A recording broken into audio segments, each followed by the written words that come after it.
Hello ladies and gentlemen, Panzer here, and welcome back to Overwatch. So we're going back with the voiceover commentary instead of playing it live, because it seems like most of you preferred that style. So anyway, today I'm going to be talking about everyone's favourite salt-powered robot, Bastion.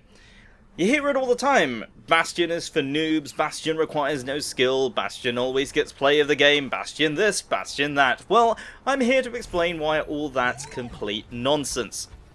Here's the thing.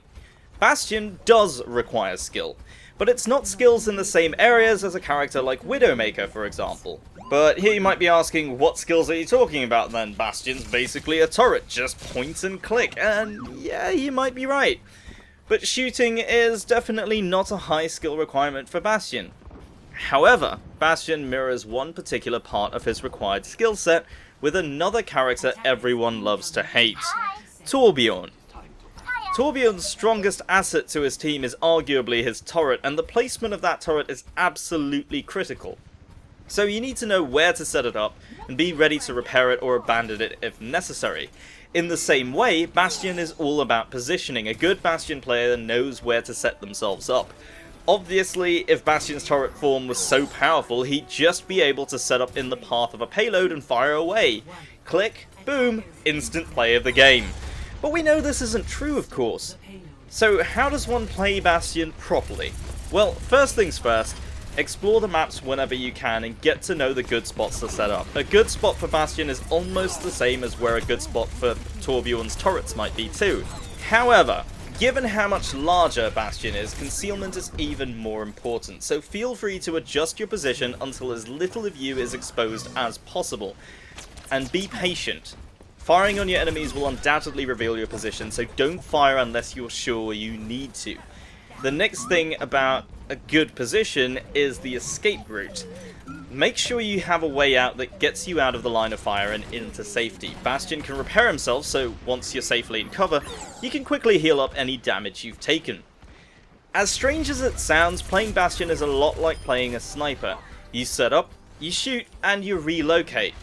As soon as you fire on the enemy team, assume that they know where you are, so find another spot to set up at.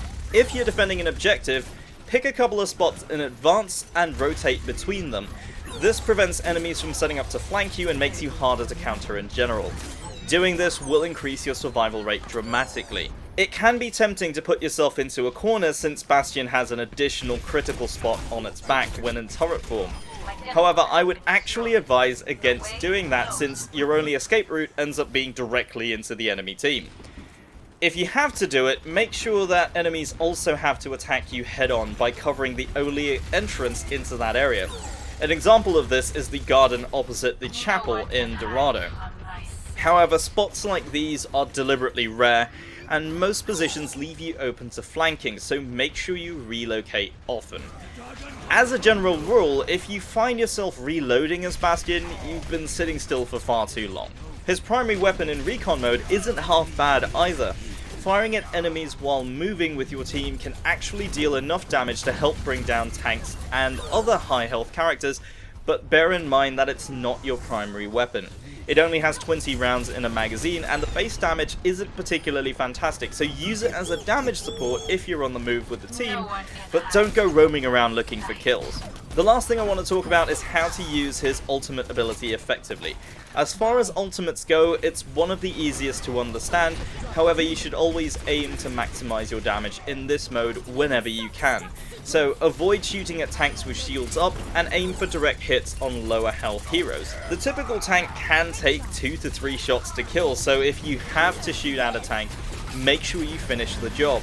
Targets to prioritize are damage dealers and support, so aim for offense heroes such as Tracer or Reaper, or use your splash damage to destroy Symmetra's turrets, or go for the 2-for-1 deal by hitting Torbjorn and his turret if he's attempting to repair it. Whichever way you do it, your overall aim is to protect your team and help them push forward.